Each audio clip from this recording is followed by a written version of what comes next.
starters to play into the second half. What were you hoping to see from him, and was that by design? Just getting some rust off of him. He missed all spring. He's been healthy all camp, but we just wanted to get him as many game reps as possible, and then we just don't have as much depth at that position either, so some of those guys played a little bit extra. And what did you see from him off the line of scrimmage? We're just, he's getting closer to where he was last year. Last year, he was one of the most improved guys, not just getting after the quarterback, but setting an edge and playing the run. And, he looks like he's getting back to his old self. Bishop seemed to be all over the field in that first week. Bishop? Yeah. What stood out about his performance on film?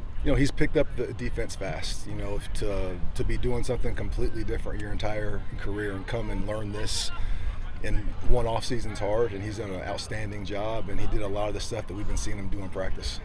How has Jakeem progressed these past few days? He's doing good. He's doing awesome.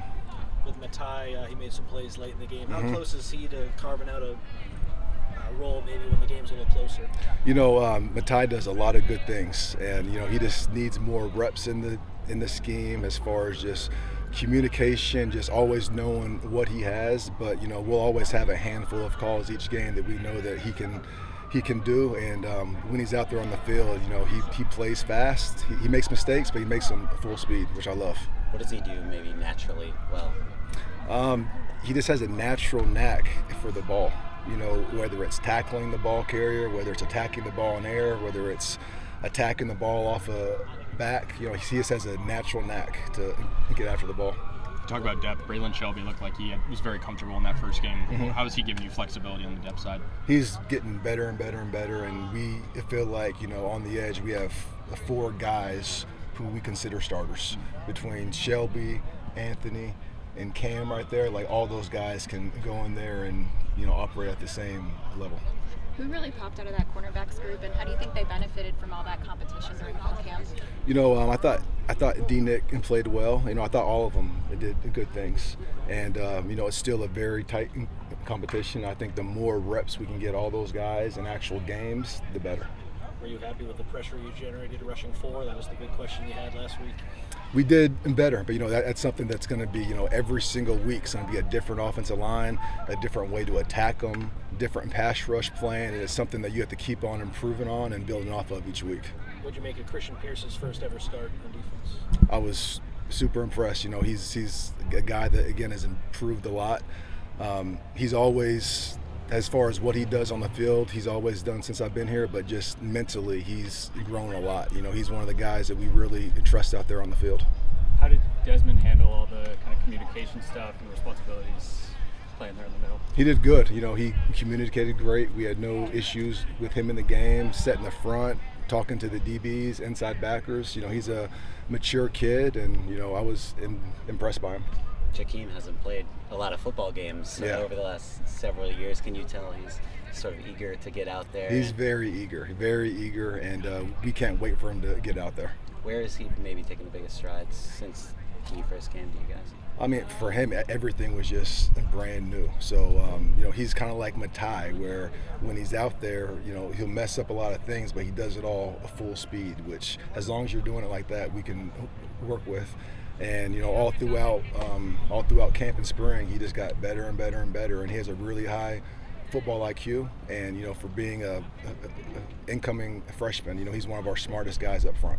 I know you played him at both end and defensive tackle at various times. Do you expect him to lean more one way or the other versus when he's playing now? It'll probably depend on the week, and then kind of like depending on who's available around him, because he's kind of a guy that can fill different holes. Are there any areas of the defense that you're specifically hoping to improve on the first game? Big plays and communication. I think communication is something that you could always find examples of that need to improve, and then we just put a big emphasis on make them earn everything down the field. We know offenses are going to make big plays, but make them earn it. Don't give them anything, which we did. What was the teaching point after watching the film back on their touchdown? Communication, just making sure we're on the same page. Even if we're wrong, if we're all wrong, we're right. But it's not about who's right, it's about all of us doing the exact same thing. Why, in your opinion, is it important that young guys make mistakes at full speed? Not making mistakes, but at least in that speed. Because you like to see guys just go out there and play fast. I think what the worst thing you can do is, be unsure about what you're supposed to do and then playing slow on top of that, especially when everyone else around you is going full speed. So we just like guys that, you know, do everything full speed, do everything aggressive. We'll fix the mistakes. How valuable is it for you to get this many snaps out of true freshmen this early? I mean, it's awesome. Like, doing it in practice is completely different than a game. So the more reps we can get all those guys in games, the better. What percentage of periods right now in practice are live? I'm assuming it's not a lot, and how does that affect how you evaluate players? You know, we really don't go live once the season starts. We'll still thud, or we'll still do tackling drills, but as far as like 11 on 11, we don't do anything live past camp. You mentioned Anthony, Braylon, Cam as guys you're confident in off the edge. Who are some other guys who you think can help there? You know, Dev and Jakeem, they're guys that obviously they play inside, but they have the ability to play on the edge. And then a guy like EG. You know, EG obviously plays backer, but he's one of the best guys on the edge as well. What stands out about Georgia Southern? You know, they have a lot of formations. You know, communication with them is going to be huge, making sure we're on the same page. They do a great job spreading the ball around. Their skill position players are very, very good. And, you know, just the formations, the motions, the things they give you, they can generate a lot of explosive plays just by the defense not being on the same page. So communication is going to be huge. Is it easier or harder to kind of evaluate their game because they went against a coach that you know? No, you know, I think you know, we obviously evaluate everything from this past year, but knowing that this year is going to be a little bit different.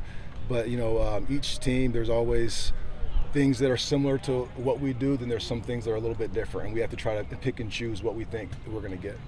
Let's do one more. Who stood out to you in the second half on defense, guys who were maybe getting their first reps or were new? I thought Kevin Longstreet did good in the slot. I thought Marquise made some plays, and you know, there are a handful of other guys too.